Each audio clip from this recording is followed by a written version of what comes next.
So you should have a paper in front of you entitled The Baroque Era.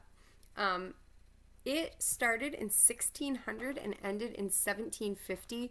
Those dates are fairly set in stone for a number of reasons, particularly the ending date, which had to do with the death of a very famous composer at that time.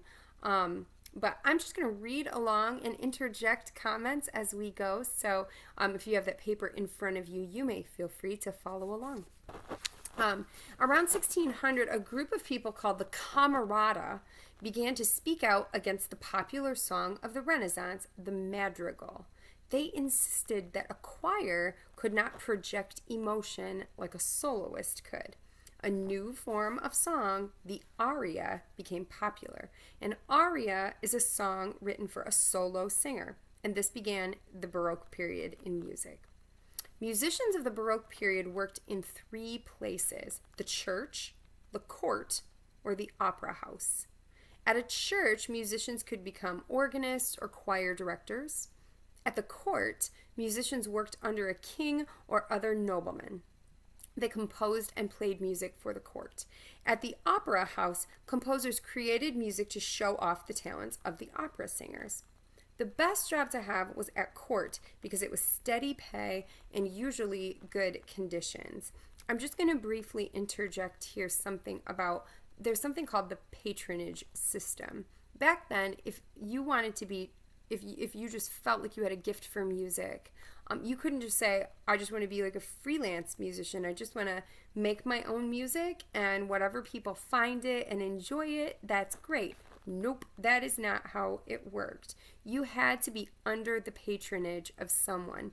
So it was either you worked for the church and basically you were a slave to the church. Like, you were not up here with the priests and the pope and everybody, up here. You were down here. You were a servant. You wrote whatever music they wanted you to write. So even if, you had a heart for a certain type of music or you had certain musical ideas, if they wanted certain songs played, you worked for them. Too bad.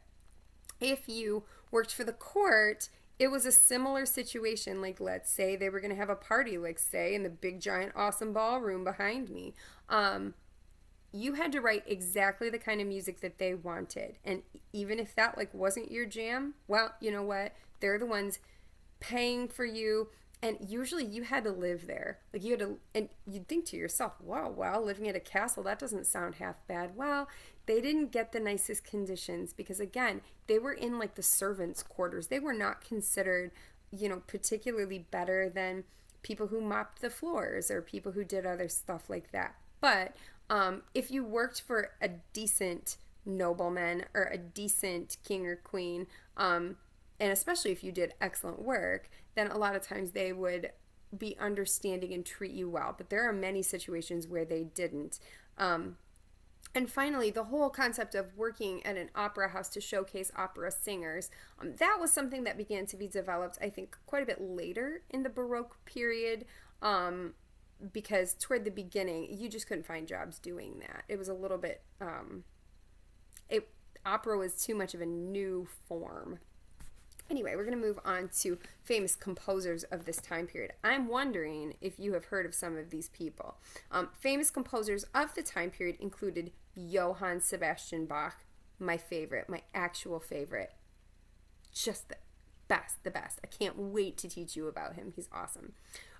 George Friedrich Handel, another very excellent one. And if you don't know that name, some of his compositions are some of the most famous ones in the world, and you will recognize them. And Antonio Vivaldi. Bach was a church musician in Germany. He had 20 children, and most of them became musicians too. We're going to learn lots more about Bach.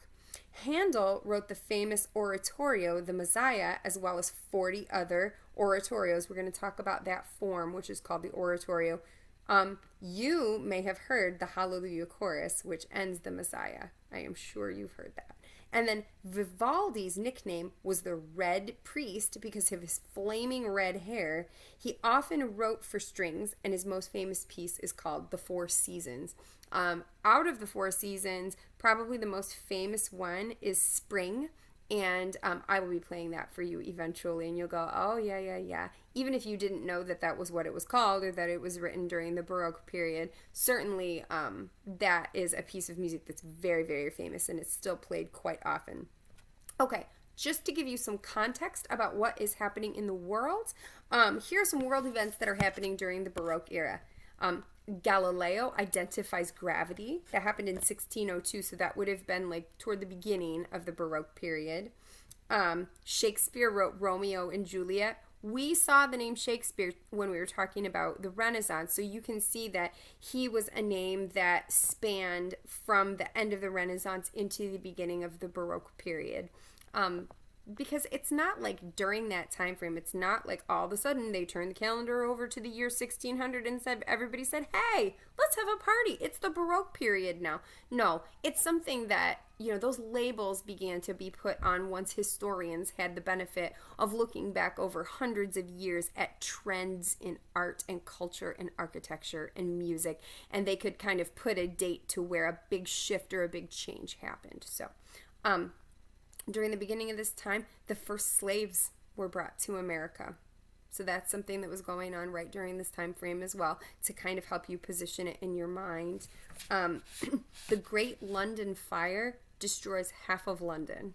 That's something that you could study about on your own, but that certainly changed the course of history at that time. And then finally, the first official Thanksgiving Day happened in 1676. So we're starting to come into historical events that you probably are becoming more familiar with just because of what you have studied about American and like European history. So what you're going to do at this point, on the back side of the page that we were just reading, you have the opportunity to fill in a little worksheet about all of that. Compared to what we were doing with the unit about the Renaissance, this should be honestly easy peasy, no problem at all. And then you have a little crossword puzzle that will help you review some of the terms that we have identified. I have no idea if this is actually going to take you the entire class period or not. And again, I know that this class period is shorter than your average class period. So like always, if you complete it ahead of time, please be sure that you have reading material or another assignment to be working on so that Mr. Hill has his time frame free in order to do the work that he needs to do, because this is his free period. He does this kind of as a big favor to me since I can't be there with you in person. I will say, I think I would really enjoy at least one time, maybe this trimester, maybe I can get a sub to fill in for me in my teaching responsibilities at Grand Haven Christian, and I can come actually like meet you and give one of these lessons in person and be able to answer questions about things that you have like face to face. I hope maybe that's something you would like as well. It would definitely be kind of a different experience, but I feel like I need to do it at least once because this is so weird. Anyway, I hope you enjoy continuing to learn about the overview of the Baroque period, and when I see you next time on Thursday, we'll be starting to do a deep dive into some of the musical forms that were invented during that time period. All right, have a great rest of your Wednesday, and we'll see you back here on Thursday.